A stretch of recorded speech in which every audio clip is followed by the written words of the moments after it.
All right, welcome back. And today we're going to continue with what we did yesterday. We're going to look at articles a little more in detail. But we'll first start with a quick revision. So we discussed yesterday that if it's a specific article, you don't have to ask any questions. You just straight away use the. If you and the reader know what is being spoken about for those 4 reasons we mentioned in part 1, you can just use the.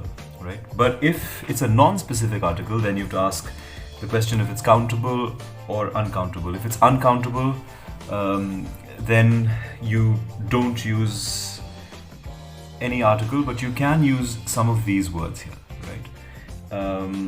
If it's a countable noun, and then you have to ask if it's singular or plural. If it's a plural noun, then again you don't use any article, but you use some other words over there. And if it's singular, then you have to use either a or an, right? You have to use one of these if it's one thing that you're talking about which is countable and non-specific. Okay, so the only thing that we need to remember here. So I've given you a little bit of homework.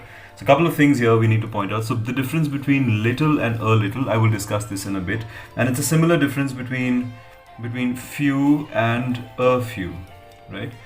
So between few and a few, we'll talk about those differences. But so this is one difference, So we'll talk about the difference between few and a few in a bit. But for now, you need to understand that few and a few are used with countable plural nouns, and when it comes to uncountable nouns, these two are replaced by little and a little, right? So there's a similar difference between little and a little and few and a few, and we'll look at that. One more word that can be used with uncountable nouns is much, right? But when it comes to plural countable nouns, this becomes many. Okay, so many chairs but much water. So you can't interchange those two. Otherwise, most of these other words like all, any, most, some, lots of, a lot of, these are words that you can use with both countable plural nouns and with uncountable nouns. Okay, so just remember that for now. Okay, so now let's look at the difference between few and a few and little and a little. The difference is kind of similar. We'll understand what I mean by that.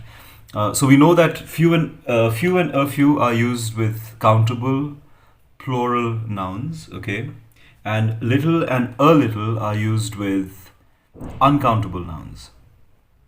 But what's the difference? So let's look at these examples. There is little evidence. There is little evidence versus there is a little evidence. So this is something that you could use in your research writing. There's little evidence to suggest that sunlight leads to exposure to sunlight leads to XYZ, right? Or there is a little evidence to suggest that exposure to sunlight leads to XYZ. So what is the difference between little and a little? So little basically means that there's hardly any. Okay, you need to remember this. If you say little, it means hardly any. But if you say a little, it means some. Okay, so if you're saying there is a little evidence, it means there is some evidence. There is some evidence, which means थोड़ा सा evidence है, और थोड़ा मतलब कुछ evidence है, right? There's some evidence, कुछ evidence है, but there is little evidence would suggest that there's hardly any evidence. ना के बराबर evidence है, right? So the meaning is very different. You end up conveying something completely opposite by just missing out on a little a over here.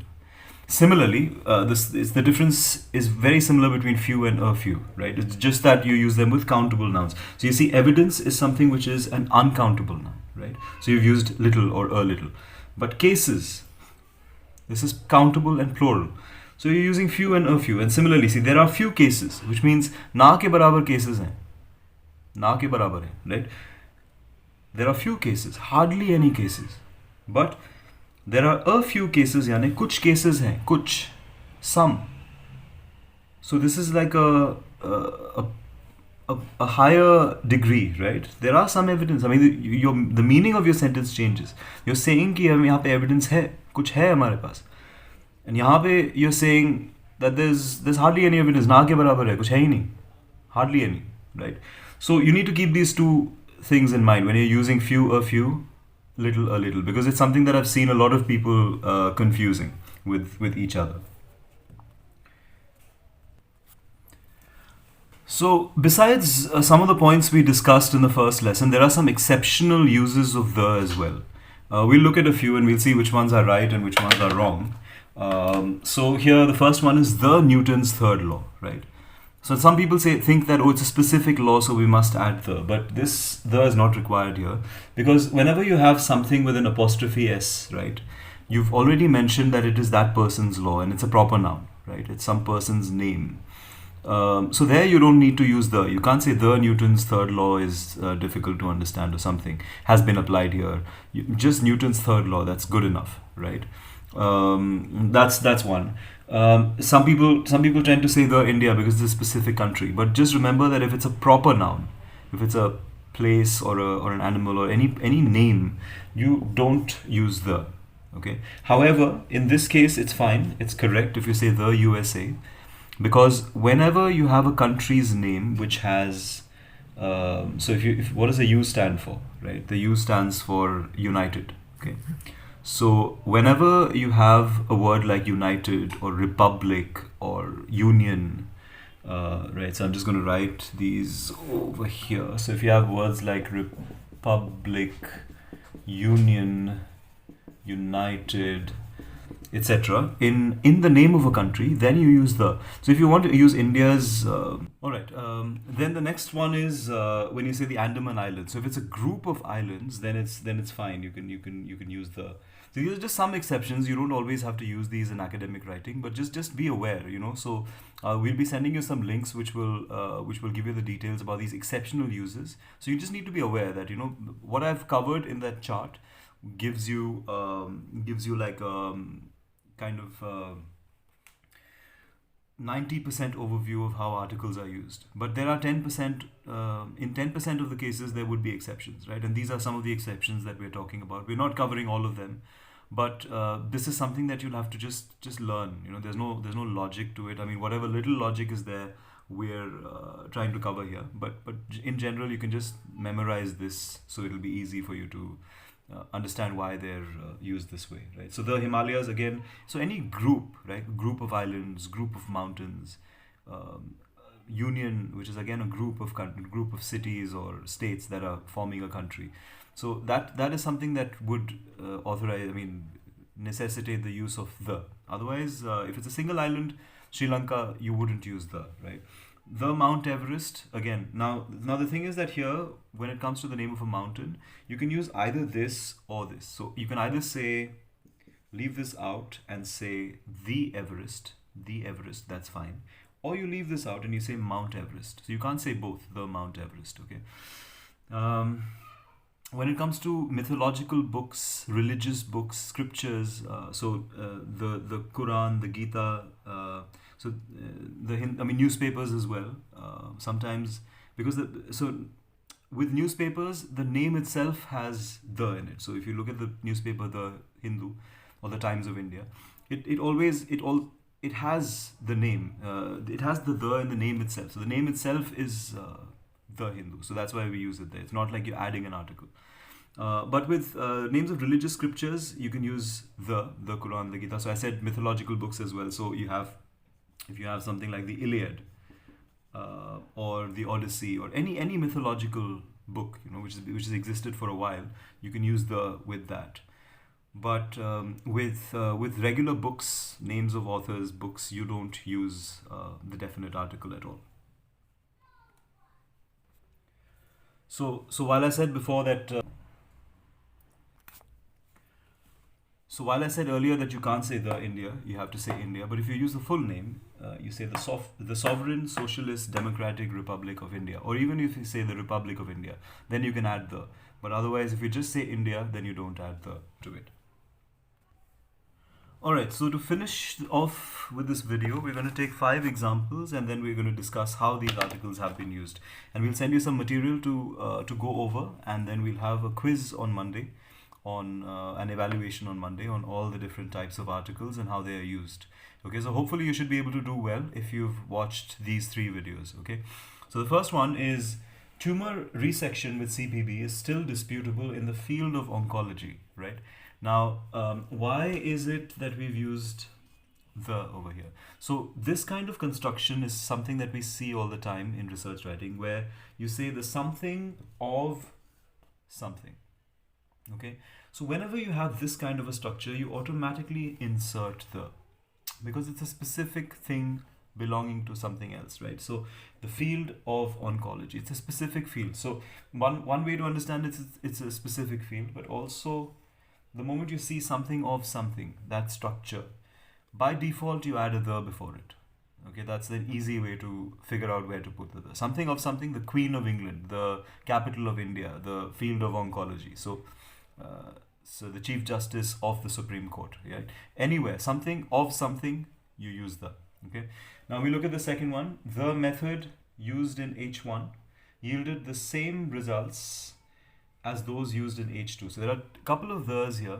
So now why are we using the method used in H1? Because here we're assuming that before writing this, you would have mentioned what H1 is and what H2 is. So the context is already established. So based on the context, your readers would know what H1 and H2 are, right? Because you've written about it before. So if that is the case, then you can use the method used. So which method? The method used in H1, right? And you've already established what H1 is, so people know. It's a different thing over here though, because the same. So there are some words that always take the definite article before it, and same is one of those words. You never say same, that is same. You always have to say that is the same. Okay, there's some words like this that always need the before it. So a couple of other words like that. So the same, the next, right? So these are a couple of words that I can think of right now that will always need the before it. You never say next. You could say next is your turn, but if you use it in a sentence like the next time you say this, or we will try this experiment the next time. So it's always the next, right? Also, you say the morning, right? The evening. So parts of the day are always the morning, the afternoon, the evening, but it's always at night. Okay, it's not at the night. You can say in the night sometimes. That's a different lesson altogether. What is at night and in the night, but remember it's always at night. But you can say in the night. Okay. However, usually people prefer to say at night. So the same is just, it's something you don't need to remember. If you use the word same, it always is preceded by the definite article. Now wisdom is a product of schooling, right? So now there are 2 nouns here. One is wisdom and one is product. Okay, what kind of noun is wisdom? Is it countable or is it uncountable? Can you say 1 wisdom, 2 wisdoms, 3 wisdoms? You can't. So it's uncountable. So no article before it. Yeah. So this is correct. So there's no article used. So this is fine. This one, product. Can you count it? 1 product, 2 products, 3 products. Yes, we can count products. Now is this singular or plural? It's singular. It's just 1, right? So you've used A. Simple. All right. Product of schooling. Now there were many advancements. So advancements countable. 1, 2, 3 advancements, 4 advancements. Yes, but it's plural. So no article, right? But you've used many in place of it, right? Many advancements in this field in the 20th century. Okay, the 20th century. So I'm just trying to get this into focus. All right. So why the 20th century? So just remember that this is another exceptional use of the. So whenever, again, it's a specific century, of course. But one more way to remember it is whenever you have ordinals, okay? Ordinal numbers are things where you have this th, st, rd, added to it. So cardinal numbers are 1, 2, 3, 4. Ordinal numbers are first, second, third, fourth. So when you have ordinals, you automatically prefix them with the first, the second, the last, the next. Okay, next is a different. It's not an ordinal, but whenever you say the first, the second, the third, the fourth, the fifth, it's always the before it. Similarly, yeah. So the next example, the best predictions were produced by the Swiss software, right? So the Swiss software. Now, why are we using the Swiss software here? Because we again we it's probably based on the context that you've probably mentioned which software it is before. Because when someone says something like this, it's only because if you've never mentioned this Swiss software before, people will ask you which Swiss software. Ugh, tongue twister. Which Swiss software are you talking about, right? Which Swiss software are you talking about? Okay. So, but if you've mentioned it before that we approached a Swiss company and we got their software, then the next time you talk about it, you can say the Swiss software. But the important thing here is the best. Like, this is another rule, an exceptional use of the specific article. Whenever you have a superlative, what is a superlative? You have the 3 degrees of adjectives, right? You have something like, okay, so if you say good, better, right? So this is the positive, this is the comparative, better than, two people are comparing each other, and then the best, right? So we always say good, better, best, but another easier way a more accurate way of remembering them is good, better, the best. Okay, whenever you talk about the superlative, the highest degree, you must, in general, I think 95% of the time, you'll find that they're always preceded by the definite article. Okay, so again, so that's why you've used the best over here. Okay, so that's it. I mean, I think we've broadly covered various aspects of articles, and that's good enough for now. We will move on to another topic after this. This will be the last video on articles. Hopefully it was informative. If you have any questions, please reach out. You can reach out. You've got the various ways in which to reach out to us. Send an email or call or whatever. But hopefully these videos have been able to clarify a lot of questions that you had about articles, and we will have the evaluation on Monday. So be prepared. We will be sending some study material as well. All right. Great. So thanks for listening, and good luck and be safe.